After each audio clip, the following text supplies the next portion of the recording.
Oppie Kumis jual burung untuk modal kampanye. Komedian Oppie Kumis terancam tidak lolos dalam Pileg DPRD DKI Jakarta. Jika dilihat dari hitung suara Pileg DPRD DKI Jakarta Dapil Jakarta 6 versi KPU, Selasa, 20 Februari 2024, Oppie Kumis yang nyalek dari Partai Amanat Nasional, PAN, baru memperoleh 2.168. Perolehan suara Oppie Kumis masih kalah dibandingkan dari Bambang Kusumanto yang sudah mengumpulkan 2.927 suara. Oppie Kumis mengaku tetap merasa enjoy meski dapat suara kecil dalam Pileg 2014. Yang paling penting, ia sudah ikut dalam pesta demokrasi. Jadi kalau gua di pesta demokrasi ini enggak berpikiran menang atau kalah. Yang penting gua udah berjalan, ikut sumbangsih di dalam pesta demokrasi, udah sosialisasi kepada masyarakat, kata Oppie Kumis saat ditemui di kawasan Tendean, Jakarta Selatan, Selasa, 20 April 2024. Oppie kemudian mengaku selama mencalonkan diri sebagai calon legislatif dalam Pileg 2024 hanya bermodalkan menjual burung murai seharga 25 juta.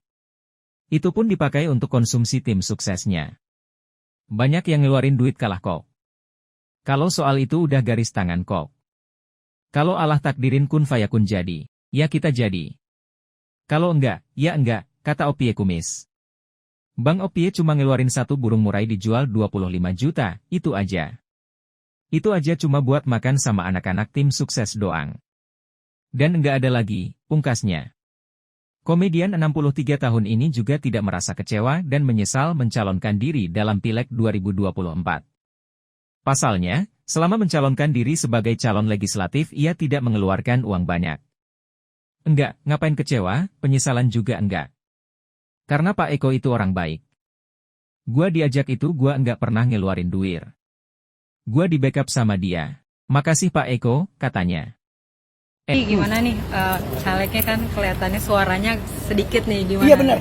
Jadi kalau gue di dalam pesta demokrasi ini nggak pernah berpikiran menang apa kalah ya. Yang penting gue udah jalan, udah ikut sumbangsi di dalam pesta demokrasi, udah ketemu sosialisasi sama masyarakat.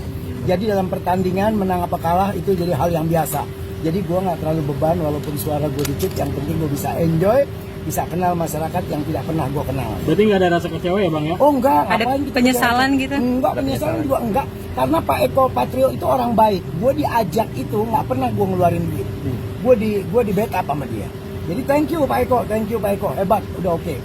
Jadi karena nggak ngeluarin duit jadi kalah kalau enggak? Enggak juga sih, sebetulnya enggak. Banyak yang ngeluarin duit juga kalah kok. Jadi enggak, kalau soal itu memang udah garisan tangan kok. Jadi kalau misalnya Allah takdirin kun fayakun jadi ya kita jadi. Kalau enggak ya enggak. Tapi ada kerugian mungkin